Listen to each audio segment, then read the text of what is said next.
It is 10:17, and time to welcome back into the Morning Magazine. His name is David Stokes. He is a policy analyst with the Show Me Institute, back for this week's edition of Show Me at the Lake. Good morning, David. How are you? I'm doing great, Manny. Good morning to you and your listeners. Well, is it raining up in St. Louis this morning? Because it's raining pretty hard, heavy down here. It is. It rained a lot yesterday, and it's raining right now. It is not a pleasant day out here. Well, it's not snowing yet, so I guess that's a good thing. Right. Yeah, you never know.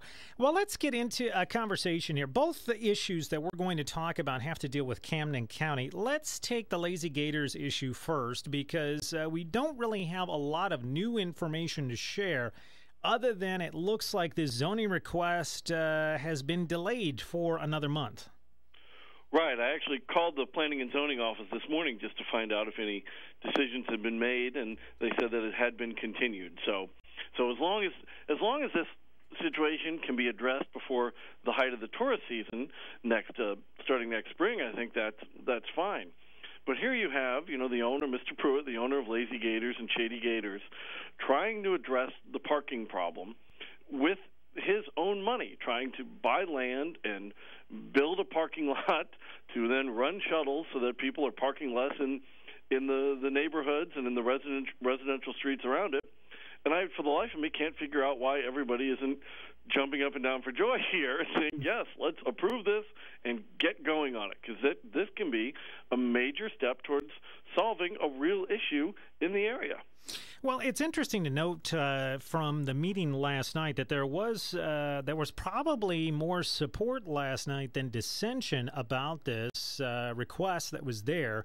Some were not happy because they hadn't been told that they weren't going to take any action on it. But there was some support from some residents that live in that area that say, the parking lot would be, the zoning request for the land, which isn't zoned right now, would be a good idea to build a parking lot to help with, as you mentioned there, the congestion that happens in this area during the summer. And that's great to hear, because I think it is such a sensible solution. And too rarely in Missouri now do we hear about businesses trying to address the types of concerns with their own money. And in the past, Shady and Lazy Gators were participating in a transportation development district in the area and trying to provide parking through that sort of tax base and subsidies. But this is even better. This is Mr. Pruitt saying, I'm going to buy this land. It's not currently zoned, so there is no zoning justification for preventing what he wants to do there, as if you recall from prior reports, so that the land was sort of an oversight when zoning was implemented in the area.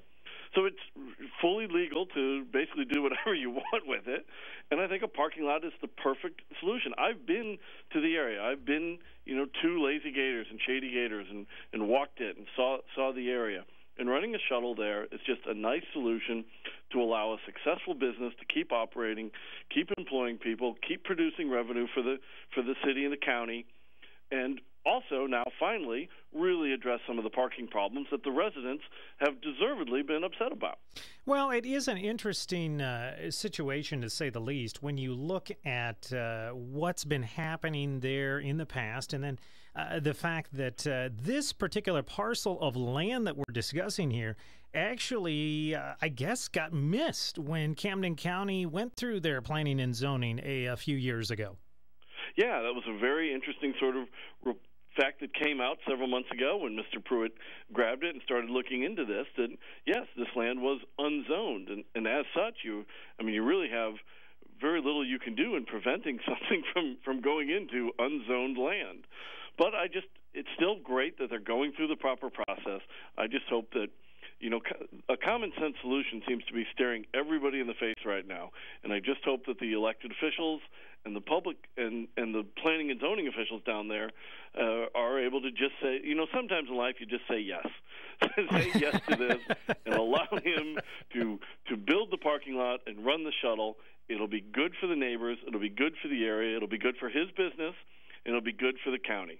So I really hope that by spring, when the tourists return in droves, that the solution is at least, I don't want to say it's solved, but I think this will go a long way towards solving it. Well, Again, it has been an ongoing issue for some time. It has been a point of concern. I think one of the times that you and I discussed it was after there had been some calls made to the Sheriff's Department in Camden County to help with some of the issues where people were taking away some of the no parking signs and parking in people's front yards and in driveways, because it's a very unique situation, because at the end of this road, at the end of Bittersweet, you have Shady Gators, but then on either side, really leading up to it, you have all of these residential homes, and you have a pretty narrow street. So, any solution that really in the long run is probably going to help that kind of congestion is probably a good one. I mean, Manny, I agree completely there. I mean, the residents are justified in their anger and concerns over here. What they've gone through with the reports of vandalism that you've seen. I mean, if I lived there, I'd be upset about it too. No, everybody agrees that something needs to be done, and it's just great that the Lazy and Shady Gators owners now are trying to do a solution with their money, and I'm really optimistic and hopeful that this will be done by spring. Well, it's back on it was pushed off last time by the commission, or basically moved to their next meeting, which will be on Wednesday, the 18th of December. So maybe we'll have a resolution perhaps before we get into 2014. We're talking with David Stokes with the Show Me Institute here on the Morning Magazine on News Talk 1150 and 97.5 KRMS. Now, keeping with another local story here in Camden County, it looks like, David, there's been an agreement reached between the Horseshoe Bend Special Road District, and the county in regards to this 2011 County Aid Road Trust payment. And it looks like, kind of this disagreement has been solved. Well, that's good news for the area. It's certainly anytime you have these intergovernmental disputes, you want them solved, and you want them solved quickly so they can get back to the job of doing what they're there to do. What's interesting about it is we talked the other week about highway funding in Missouri, and at the state level, which is predominantly through the gas tax. But it's always, I would like talking to people about the many ways we fund local roads in Missouri, and we fund local roads all sorts of ways. Through the gas tax, which is part of the gas tax is redistributed back to counties based on various factors, and that's what this formula dispute was about. How do you divvy up the money sent back from MoDOT to road districts and cities and counties from the gas tax?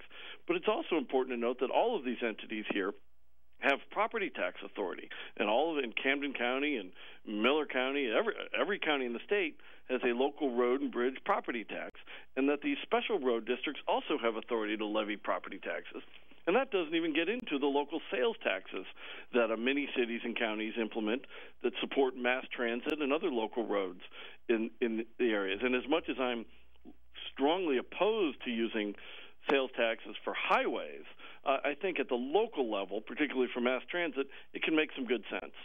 Well, it is an interesting idea that you take, you have these different road districts, you have these different entities, and then you put the county into the mix, and they're trying to find ways to, again, keep these roads, in some cases paved, keep them, well kept, because it is unique with the funding situation that we have here in the state when it comes to things like roads and bridges. Right, and the special road district history goes back a long time. These were, decades and decades and decades ago when people wanted to come together and say, look, let's tax ourselves to make some road improvements within our area. So it's throughout Missouri. I don't know the exact number of special road districts in our state. I presume it's in the hundreds, and they're an effective way to have a role to maintain the local. Not really local streets, really more sort of arterial roads at a county level, primarily in rural areas, to move the goods and services that we need. And property taxes are a fine way to fund those local roads, and sales taxes are an effective way to augment them as well. In so much of Missouri, it's OATS, the older adult transportation service, can be one of the principal public transit functions out there, and a lot of times that is supported by city or county transportation sales taxes, and they play an important role. And that really, all these things together work for local road funding in our state. But again, I do want to repeat that at the state level, when we're talking about highways, it's really better to use to primarily use gas taxes, and we need to use more tolling in the state as well, which is one thing that in the Ozarks you're familiar with. Well, you're absolutely right. We have the community bridge here that has the toll on it, and will have that toll on it for many years to come. You know, you mentioned the state side. Not a lot has been mentioned yet. I mean, we've talked about it here on Show Me at the Lake, but on the state side, they haven't really said much about this possible ballot initiative that could be in front of voters next year, which would put this transportation tax in place. I would imagine maybe after first of the year, maybe they will start talking about that a little bit more around the state because, again, that would affect everyone. It's going to be a huge thing next year if they get the signatures. And getting these signatures for these types of ballot initiatives is not easy. I happen to think that this particular initiative will have the funding and support behind it, that it will get the signatures. So I certainly expect that a year from now we'll be voting on a transportation sales tax. And what I read about it, the way it's going backwards on tolling, where it's actually making it harder to do tolling in the state as part of this initiative, mostly, in my opinion, because they found that polls well, and polling well and good public policy don't always go together. So they've got this transportation sales tax, and I just think it's the wrong direction. I think you could raise gas taxes by a comparable amount and go back and sell it and explain to people how, you know, a 10-cent gas tax may sound like a lot more than a 1% sales tax, but in the end game for people, it's really not much difference.